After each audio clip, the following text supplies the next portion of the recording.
want to start off taking a page out of Cameron Crowe from Almost Famous, which was one of my favorite movies when I was a kid, and just ask you, why do you love music?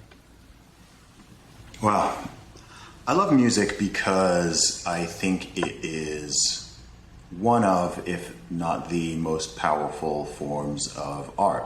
In fact, as an artist, and maybe I'm biased because I am a musician, I think that music is the most powerful form of art. I think that maybe next to literature, perhaps next to the written word. And I think that music is so powerful in all its forms, partly for a lot of reasons. I think number one, actually, it transcends language. It transcends language barriers. And I think a lot of good art does this. But this is something that, if you are given a book in a language you are not able to read and comprehend, then it means nothing to you. Right. With visual art, that's different. There's no translation necessary. But also with music, even if you don't understand the words, you can understand the vibe and the flow and the feeling and the instrumentation and everything like that. I also love music because it can fit into an advantage it has over some other forms of art is that it can either be the main event or it can be an accompaniment to something that is already going on. So if you're going to watch a movie, you don't watch a movie and drive. Well, you shouldn't watch a movie and drive a car at the same time, right? If you're doing a film requires virtually all of your attention if you're going to comprehend it properly. Now, music can command all your attention. You could go to a concert or just sit down and listen to a song, and that's having all your attention. But it can also be in the background. It can be in the foreground. It can be in the background. It can be ambient. It's used within everything. It's used within advertising, within television shows, within films, and so on, because music gives you that additional feel. It's an extra layer. As an artist myself, as a creative person, I also love it as a medium to get my thoughts and words out there directly. I especially love the genre of hip hop for that, because when you rap, you have so much space. Hip hop is also one of the only genres where you can talk about anything, right? If you think of it, a lot of genres you're somewhat restricted actually in what you can say and what you can't, not because there's hard written rules, but because it would sound really weird if you listen to an R&B song about politics, right? I mean, R&B is about love and relationships and romance and so on. It's a pretty narrow window. Hip hop, you can write a song about love and relationship and romance. You can write a song about food. I can write a song about going to the gym. I can write a song about religion, politics, whatever. And it's not outside the realm of normalcy. There's an incredible amount of popular hip hop songs which are basically rapping about how cool the artist is, right? You can just make a song. You can make a song just bigging yourself up. You can make a song about absolutely anything. You've just got so much room. And because of the nature of rapping, you also have a lot of words to work with. So if you were to look at the lyrics of an average hip hop song and the lyrics of an average pop, rock, folk, whatever song, you'll find there could be anywhere from 4, 5, 10 times as many lyrics, 20 times as many lyrics in the rap song, because you've just got so much space to express yourself. Another difference as well is that in hip hop, the vast majority of the time is the writer and the performer are the same person. In many forms of popular music, the songs are written by people other than the performers. They have professional songwriters. So if you listen to a song by, I don't know, Rihanna or Britney Spears or many other pop artists, you're not oftentimes getting their own thoughts and beliefs and opinions and expression. You're getting a popular song which was written and then shipped around to different artists, and this artist, or their record label or their manager picked that song. It's more manufactured. So I love music for a lot of reasons. I love all forms of art, but I think that music in particular has something special about it for all those reasons, and the way that it unites people together and gets people physically moving. There's something, different people like different forms of music, but almost everybody likes some form of music, and this type they like will put them in a certain type of state, either individually or within a group setting, which, I don't know, it brings out something very human and connecting.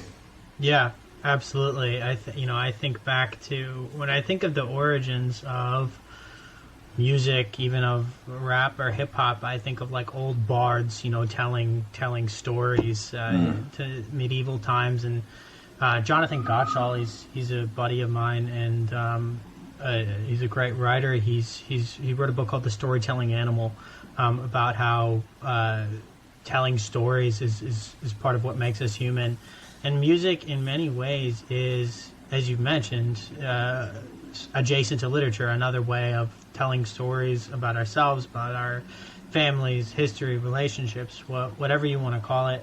I want to break down two things that you mentioned, though, and sort of dig into them. It seems like, so there's genres, of course, within music, and then there's the subgenres. It seems like perhaps rap or hip hop, or however you want to classify it, is not so much of a genre as a medium. And to your point, you were talking about how you can write a hip hop song about anything, about working out, about food, about relationship, about whatever. Perhaps then it's not necessarily an actual genre in the same way that maybe, I don't know, heavy metal or jazz or whatever is a genre. It's more of a medium of communicating all different kinds of stories. I don't know. What do you think about that? That's just a thought I had off the top of my head. I would say that hip-hop is a genre and rap is a medium. What's the difference between hip-hop and rap? Absolutely. So rap is the music of hip-hop. So hip-hop is an overall culture. If you want to be technical, hip-hop includes DJing, MCing, or rapping, graffiti, and breakdancing. Those would be the four main elements of hip-hop to any real hip-hop head. Okay. So you can be a hip hopper who's a break dancer, or who's a DJ, or who's a graffiti artist. That's all part of hip hop culture. Rap, I agree, is the medium, just like singing is a medium. You wouldn't call singing itself a genre. So rap is, people often use the terms interchangeably because most people don't really look into it in that much detail. And if you go to a music store, if those still exist, or you look on iTunes, and it says, it'll normally say rap / hip hop. They kind of hedge their bets. Right. But they are things with different meanings, although there's an overlap. So yeah, rap would be the medium, because you can have rapping outside the hip hop genre. You could have a rock song or a pop song which has some rap in it, which has someone performing a rap, but you wouldn't say that the genre overall is a hip-hop song. Right. So, yeah. It's an element that you overlay over. It's the lyrical element to hip-hop. That makes sense. So, I mean, you could hear a beat with no rapping at all, and you could be like, that's a hip-hop beat. Right. Okay. Yeah. Right. You could hear a hip-hop instrumental, and you'd be like, yeah, that's definitely hip-hop, even without the rapping. And you could hear like a metal instrumental or a folk instrumental, and a rapper could rap over it, but it wouldn't really be a hip hop song. Yeah, no, it's interesting. I mean, it makes a lot of sense. I guess you were talking about. I asked you why you love music, and you were talking about how it brought people together, how it's this art form that transcends language and transcends culture. But you do a hell of a lot already. I mean, you do podcasting, you do speaking, you write, you wrote a book. You're a life coach. I mean, these are all, in and of themselves, art forms. What is it about music? I mean, and we spoke about how if a book is written in, Spanish, and you don't speak Spanish, then, that's only going to be accessible to those who can, read or are literate in Spanish. But I guess, you could have done, you do a lot of things. What is it that makes you continue focusing on music rather than, maybe just being a podcaster, or just being a writer, or just being a life coach, or just being a public speaker? You have your hands in many hats. You sort of a Renaissance man, a jack of all trades. I do want to dig into this because I think it's interesting personally, and I think it'll be interesting for listeners. What is it that, I don't know, differentiates music, or how would you say music falls into this mix? Because you are a guy who does a lot of these different things. Mm-hmm. Does the question make any sense? I think so. I mean, I think it's important for people to understand that. For me, I was doing music before all these other things. Right. So I'd been a musician. I put out my first album in 2006 when I was still in university. Yeah. I started my podcast in 2019. I wrote my first book in 2019. Yeah. I started doing more public speaking also. 2019 was a big transition year where I added a lot of strings to the bow. Yeah. Because I'd been doing my music for well over a decade at this point, full time since 2011. And they both satisfy different parts of my brain, and they're all different mediums of messaging, and also different mediums that I'm good at and that I can help people in different ways. So with music, I've always been a creative person. Actually, when I was a child, I wanted to be a cartoonist. I used to be drawing. I was always drawing. Anyone who knew me as a kid would have known me for my art, but it would have been visual art. Yeah. And then I became a musician in my late teens. So the creative dimension for me would not really be satisfied by just doing any of those other things. I'm a naturally creative person. Not everybody is, not everybody is an artist or a musician or someone who likes to draw or paint or anything like that, but I've had that in me, in my personality since my childhood. So that satisfies that part. On the flip side, I'm also I'm a very intellectual person. I'm a very curious person. I like to discuss ideas, try to understand the world around me, try to understand humanity. So this is why I do a lot of what people, I guess, know me for now, which you could call socio-political or socio-cultural commentary. Just talking about the things going on in the world, trying to make sense of it all. That's another part of me that is really curious. So I'm able to do more things than one.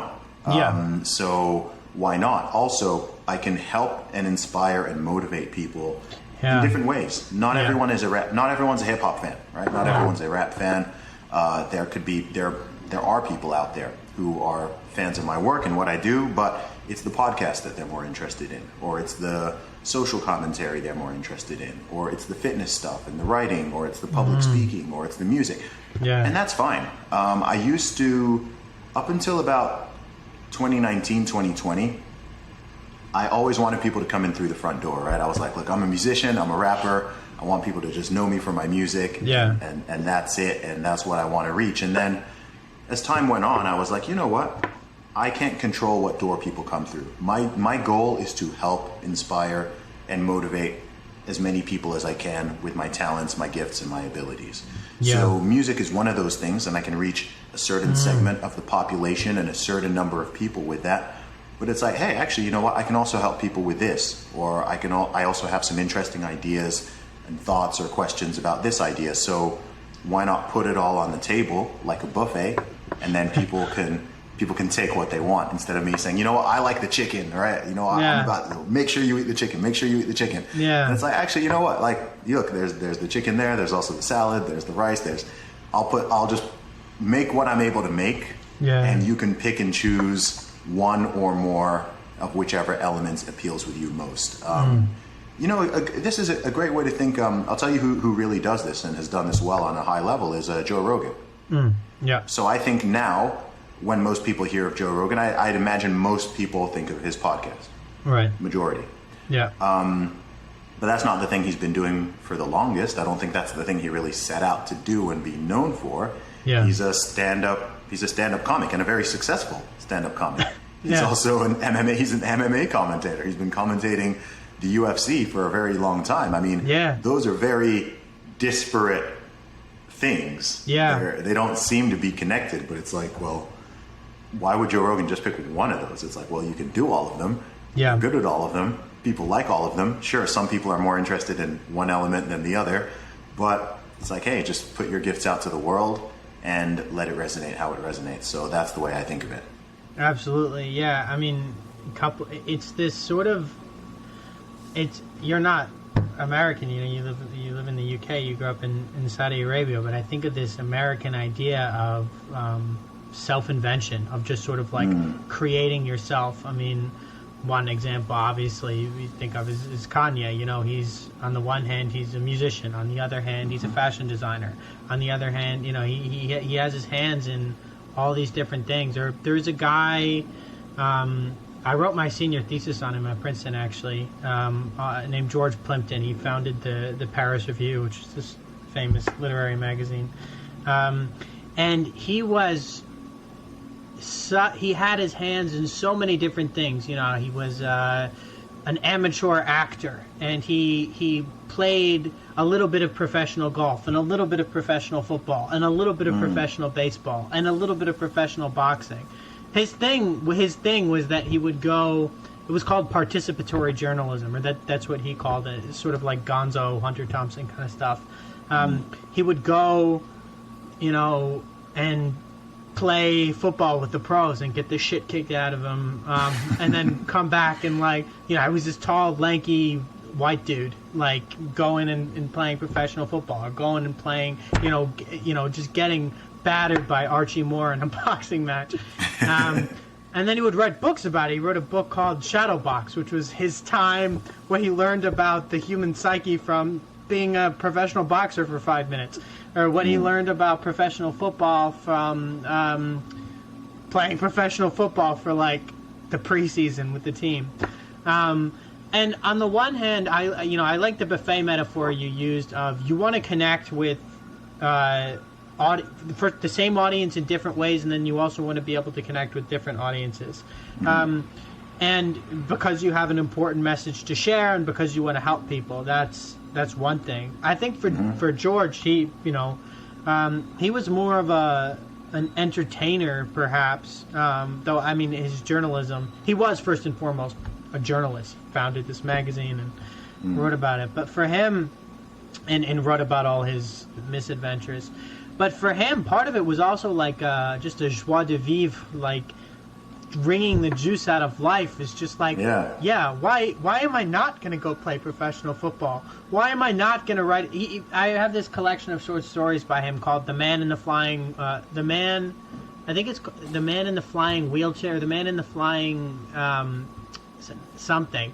And it's about this dude. The first story in the book is about this guy who attached a ton of balloons to a chair, a lot of balloons, and floated off into space. And it was a big, huge thing. And George Plimpton thought to go and write this story about it. And he has a story, writing about his time with the time he spent at the Playboy Mansion with Hugh Hefner, and a story about the weekend he spent in I forget where it was, the weekend he spent with Hunter Thompson, and for him it was less about I think it was equally about reaching a lot of people, but also just life is so rich and colorful, and just why not do it? Why not do? Why not dip your hands in lots of different things? I don't know. Have you felt that at all, of just indulging in different art forms simply for the sake of the pure enjoyment of experimenting with different aspects of the human experience? Yeah, absolutely. I mean, I don't do anything that I don't love. Yeah. And that's one thing that's such a blessing in my life with all the things that I do, is these are all things that I genuinely enjoy. I love. Yeah. I don't just do it out of, I do feel a sense of duty to others, but to me the sense of duty comes with the sharing, actually, because that person you're describing, he could do all of that and then he could choose not to share it. Right. He could just keep it to himself. But yeah. Something that really struck me a few years ago is that actually, as human beings, I believe it's our duty to share that with other people. If you have some knowledge, if you have some insights, you have some ideas or some expertise in any area which could potentially help, motivate, or inspire other people, then I don't just think it's good to share it. I think it's unethical not to, in a way. Yeah. Right? If you've made or done all this great stuff, it's like, cool, share that information. That's the thought process that actually made me write my book, Strong Advice. I mean, I've been going to the gym since I was 15 years old. Yeah. Right? I've learned a lot. I've been through a lot of ups and downs with nutrition and training and wasting time on this and wasting money on that, doing things right, doing things wrong, whatever. Yeah. How many people in this world want to get in better shape? How many people want to lose some weight, build some muscle, get stronger? Billions, right? Billions. Yeah. And yes, there's plenty of content out there about it already, but it's like, look, this is what I've learned. I was like, you know what? It's not just that I should write this book. It's like, I have to write this. Yeah. I have to write this because this is going to help people. Yeah. And then I wrote it and I put it out there, and lo and behold, it's helped thousands of people around the world to improve their nutrition, their diet, their overall health and well-being, which leads into their happiness. If I make music, I mean, there are people who make music, and it's great music, and they don't want to share it with anyone, right? They don't want to share it. They just want to keep it in the stash. And it's like, no, put your work out there to people, even if you don't want to make a living from it, or just put it out there. Document your journey. You're learning something. It's like, cool, document your journey. And it's never been easier to share with other people, right? Absolutely. Yeah. Just put it out there. This conversation we're having, we could have this conversation in private, right? We could just talk on the phone, and we're the only two people privy to this conversation. But by posting this up online in the format of a podcast, people can take away something from it. People can learn something. It's entertaining. It's informative. Maybe they'll find something educational about it. Maybe there'll just be that little thing that I say or you say, which sparks something in their brain and goes, you know what? Yeah, let me go write that book. Let me go do that thing. Let me go do this. So one of my biggest messages out there, and I'm not the only one who puts this out there. Jordan Peterson is really big on this message about seeking to fulfill your potential. We all have so much potential, and I think this is what you were actually alluding to with this man that you mentioned. I can't remember his name. What was his name? George Plimpton. Yeah. George Plimpton. Yeah. So he's someone who's like, you know what? I've got potential, right? I can do this. I can do that. Let's just explore. Let's try. Let me give it a shot. Let me try this. Let me try this. Not everything is going to be a huge blockbuster success. And that's fine, because as human beings, none of us are just one thing. None of us are just one thing. And I think a lot of that mentality maybe comes from, I guess, up until a few decades ago.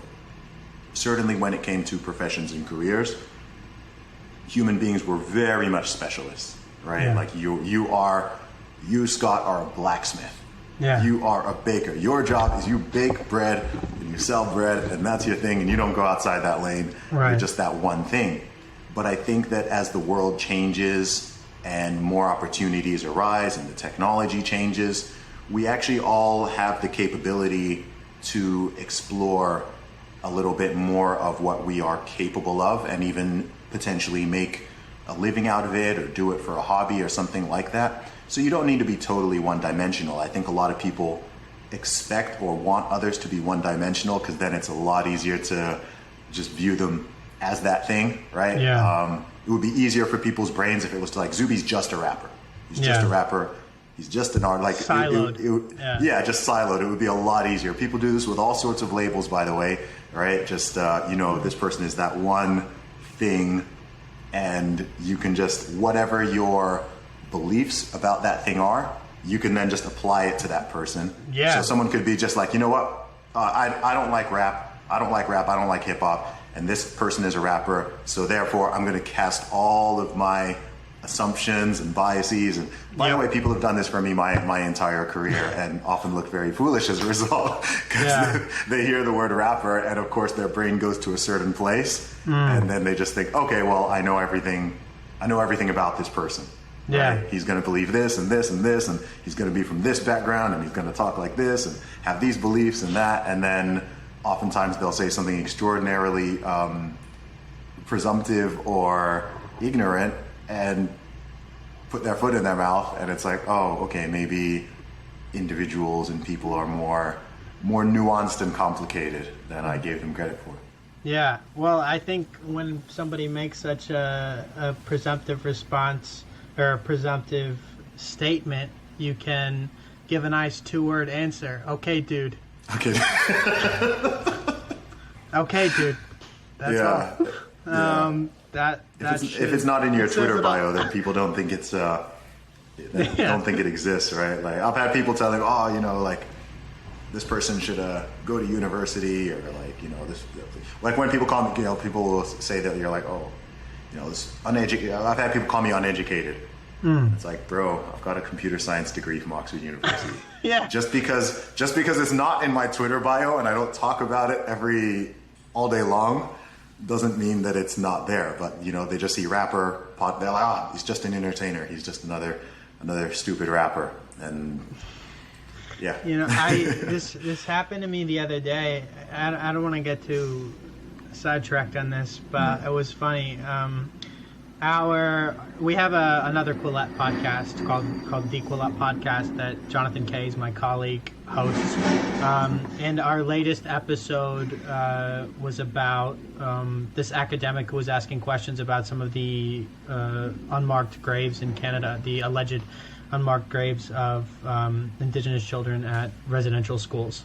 And it was a very interesting podcast that raised a lot of important questions, and I sent it around to all my Canadian friends, my sort of like stable of Canadian friends, including one of my Canadian friends who's Indigenous, and she thought it was really interesting, and she thanked me for it.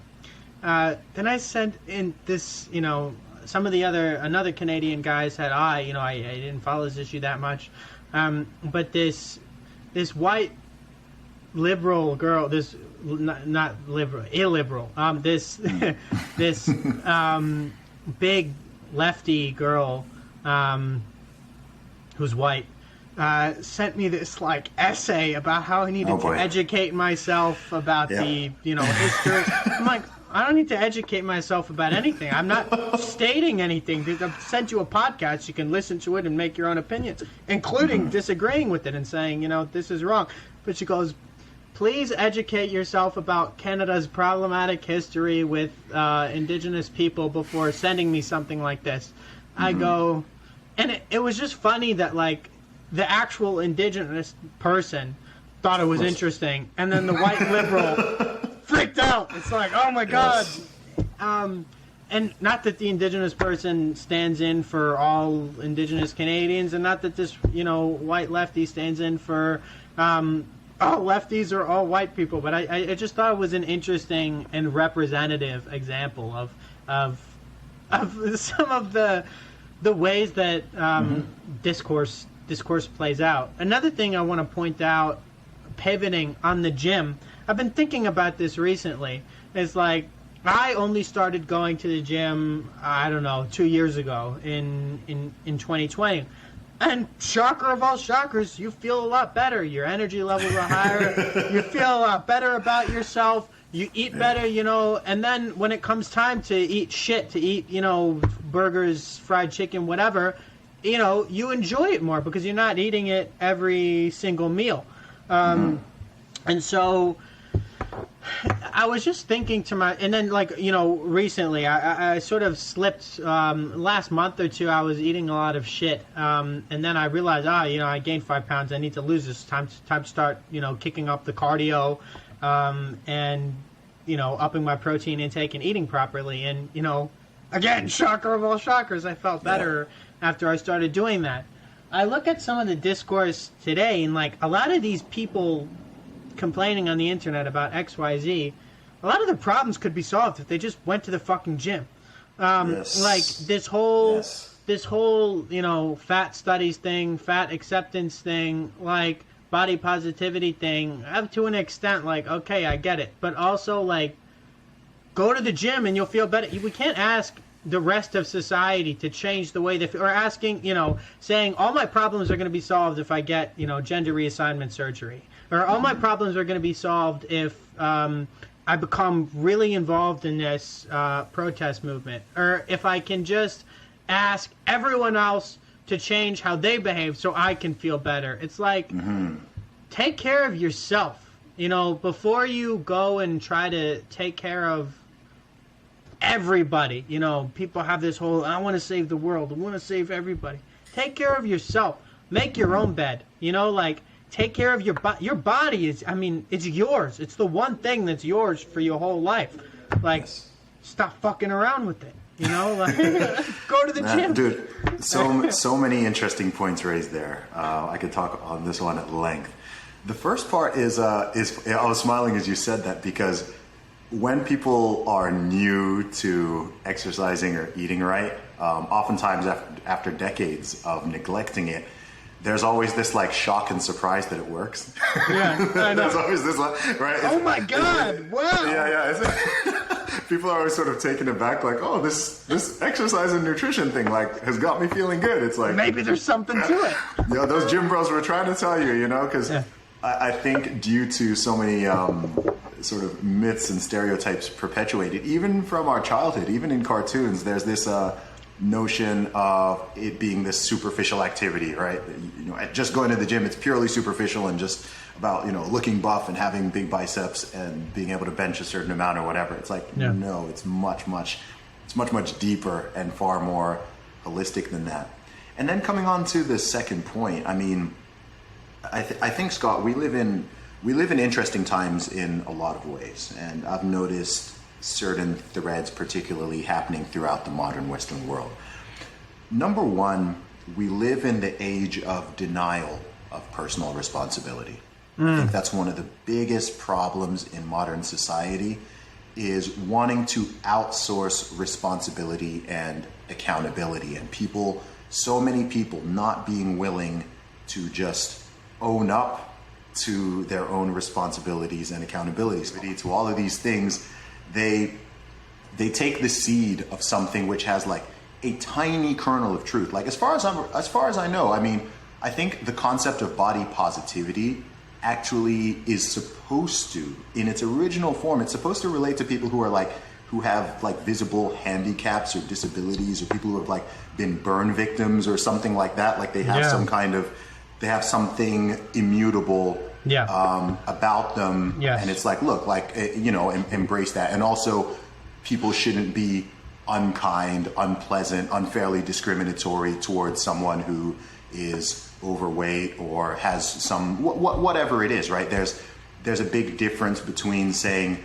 hey, you know what, like, don't be mean, don't bully people based on their appearance, and you know, being fat is healthy, right? Yeah. Healthy at any size. Like that, there's a huge gap. There's a giant chasm between those two statements. Fully on board with the first one, right? Don't be mean to people based on what they look like, and, you know, immutable characteristics, or even mutable ones, right? You know, just be a decent person. But that doesn't mean, okay, so we should celebrate obesity. We should celebrate, you know, if we had movements that were celebrating smoking, or celebrating reckless driving, or celebrating texting while driving, anything else that like can harm and kill people in large numbers, you wouldn't, you know, it would be obviously insane. And then the final point I wanted to make on this is we also live in an era of emotions over reality. And I think this is one of the biggest problems we have in the modern Western world. I think these few things combined, and they're all kind of happening at the same time, and they're interconnected, but everything has become about feelings. Yeah. Everything's about feelings, not facts and reality, right? Yeah. It's, oh, this person, you know, made me feel, you now hear the phrase, oh, this, you know, made me feel unsafe, made me feel this way, made me feel this way. And it's like, look, people's feelings and emotions matter to a degree, as I've said. Like, I'm a big fan of being polite and being civil and being a decent person, treating people with respect and kindness. But this doesn't mean that we should deny the truth. This doesn't mean that we contort and twist objective reality or deny objective reality because there's a tiny number of people who haven't learned how to handle their emotions, who could get triggered, who could get upset. It's impossible to communicate anything important or anything interesting without risking potentially being offensive, right? It's just not, it's not possible to do if we're just left talking about the weather at that point.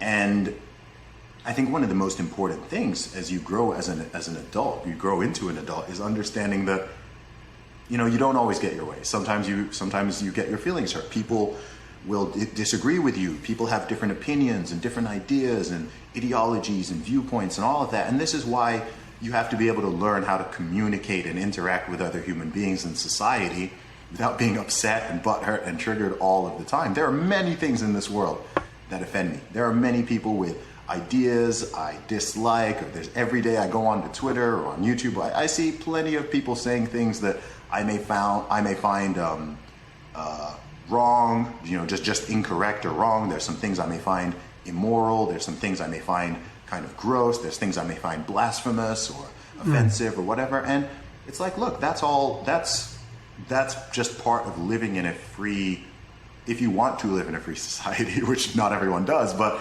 that's a part of it. That's part of freedom of speech. Also, you have the choice to not consume and follow things that you don't like or you find highly offensive, right? This goes for music. We were talking before about music and art, right? Music, art, comedy. I don't go out of my way to listen to music that I don't like and that I find offensive or egregious, right? But I'm also not trying to ban it, right? Yeah. I will support its right to exist and its right to be out there on these different platforms. But I'm just like, you know what, man, I'm not listening to that. Like, that's just, and that's your right. It's too profane for me. Yeah, it's too, the message of that. You're right. I don't particularly like watching horror movies, Scott, right? Like, I don't want to sit there and watch, especially these like torture porn type things, right? Like, I don't want to sit and watch like, people being decapitated or having limbs. It's like, you know what? As an art form, sure. Like, that's an art form, right? I'm not saying, okay, go ban all these movies and pull them down and, imprison them. I'm just like, look, like, I'm not interested in that. And I think people forget, and maybe this comes down to that personal responsibility part as well, right? People would rather outsource. They want to outsource the censorship. They want to outsource the suppression. They want to say, no, the government, the state, this company, that people, they must get rid of all the YouTubers I don't like. They must ban all the Twitter users I don't like. Yeah. Spotify need to take down these songs and these podcasts and this person and that person because I personally don't like it. It offends me. And it's like, no, you have the power. You have the choice to say, you know what? I don't like that podcast. I don't like that musician. I don't like that company. I don't like that product. I'm not going to buy it. I'm not going to consume it. And it feels like people used to. I mean, maybe people didn't always know. Maybe human beings have never really quite worked this one out. But I think that, I don't know, I feel like earlier in my lifetime, at least, people sort of understood this concept better. And we're just living in this overcorrection in many ways where things have kind of gone too far in one way, which is why things are becoming more censorious now. And the internet is actually less free and less liberal in the true sense now than it used to be, and you have more and more people calling for deplatforming and calling for censorship and so on. I think it's an overcorrection, and I do think that it's going to tilt back in a healthy direction, and I think we need to be careful as a society that we don't overcorrect super hard into the opposite direction once again. I think there's a healthy balance to be had. Yeah, no, absolutely. The whole concept of freedom of choice. Zuby, one thing I also want to talk to you about is how you've navigated your way through the entertainment industry. You make no secret of your libertarian leanings. On Twitter, on Joe Rogan's podcast, and your public speaking engagements, you're not. There's nothing closeted about your beliefs. I don't think. So has that affected your music career? A lot of times, people think of Hollywood as being very left-leaning, very progressive, very censorious. And the idea, as you well know, of a black conservative man in itself is sort of taboo within the entertainment industry, sometimes in the rap industry. Kanye took a lot of flack for this. He's not even conservative, right? Or conservative isn't even the right. He's not. He was just asking questions. Thinking freely. Yeah, thinking freely. So, I mean, how have you navigated some of this kind of stuff as far as your music career has gone? Have you had agents or producers or whoever, I don't know how it works, be like, bro, like, you can't rap about this, or your, I don't know, has this played into your music career? So I've always been independent.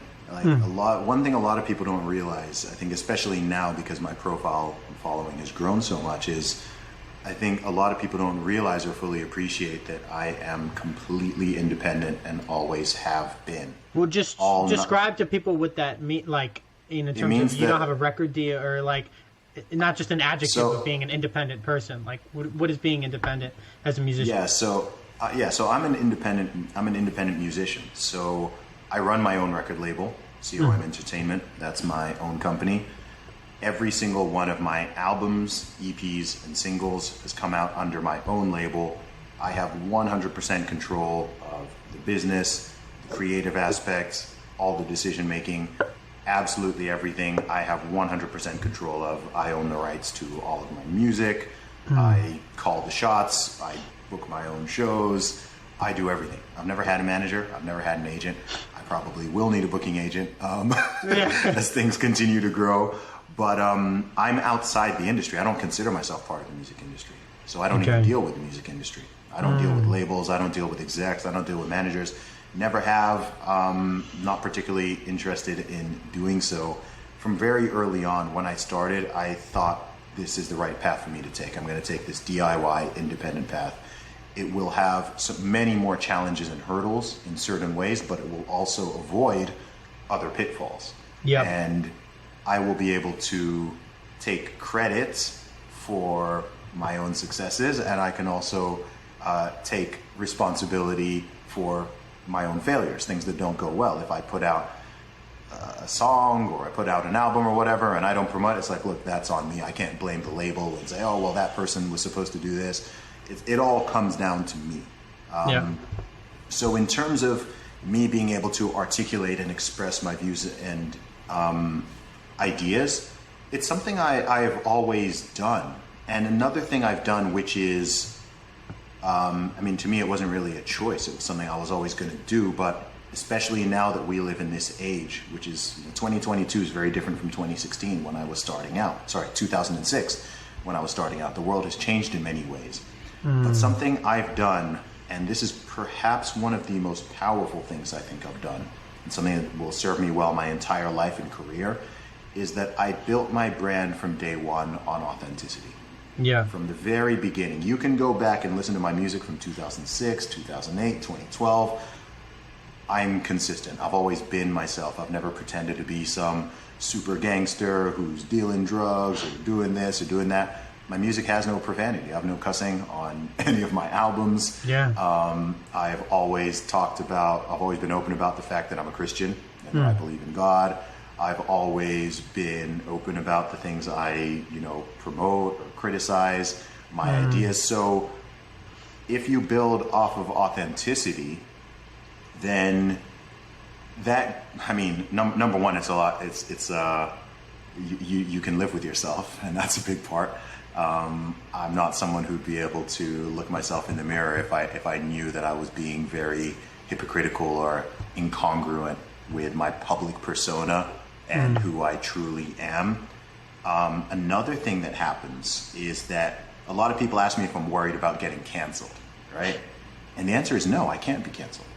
The reason I can't be canceled isn't simply because I'm independent. It's because you get canceled by your own audience. Right? So anyone can be deplatformed. Anyone can be taken off a platform. But in terms of actually being canceled, that's when your audience, that's when your people turn on you.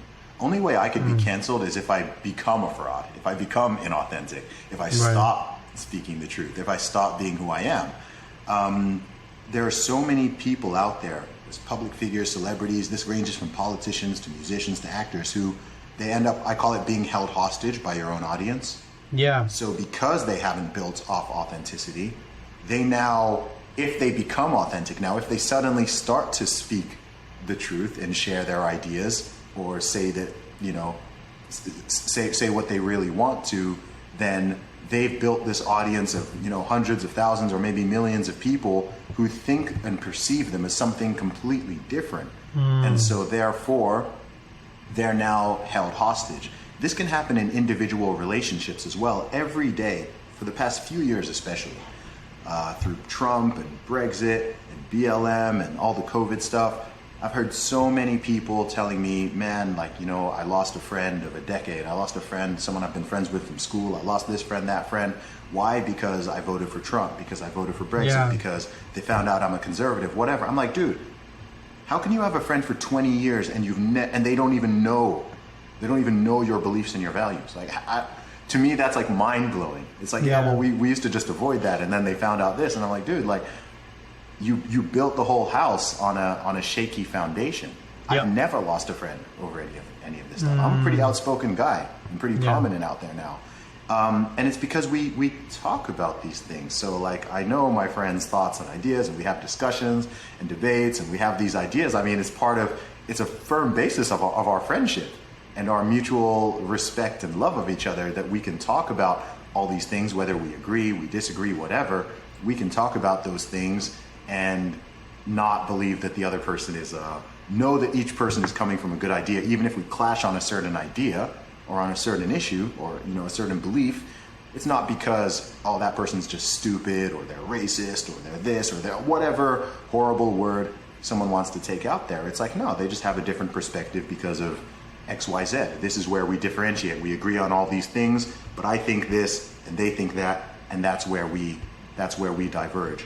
So, coming back to the original point, as an artist and just as an individual, not because I thought about it from the beginning very philosophically, but I've always just been a fan and wanted to be authentic and congruent. I said from the beginning, I'm not going to pretend I'm something I'm not. I'm not going to pretend I have a history that I don't have. I'm not going to promote things that I don't promote. I mean, and this comes with a lot of things. For example, on my podcast, I mean, I've had offers to, advertise an alcoholic beverage on my podcast. I don't drink alcohol, Scott. I don't drink, so I won't even promote alcohol on my show, because it's like, well, that's not even congruent with who I am. I can't sit there and be like, you know, this is the best whiskey, and it's like, dude, like, everyone knows Zuby doesn't even drink. Yeah. Right? So it's just fake, right? If it's something that is aligned with what I do, then cool. Like, if, you know, as long as I like the product, happy to talk about it. Yeah. So I think long term, that's the best way to do it. I think it's harder, and I think a lot of people look for those shortcuts, like, oh, you know what, I can just jump on this trend, or I can jump on that, and it'll gain me more popularity or money in the short term. But the more and more you do that, and the more and more you compromise yourself, over time you can find yourself actually in a very weak position, where on a surface level you might be successful, you know, you might have a lot of money or whatever, but you're also now in this cage where you're just trapped, and if you then try to be authentic, you're going to get hammered.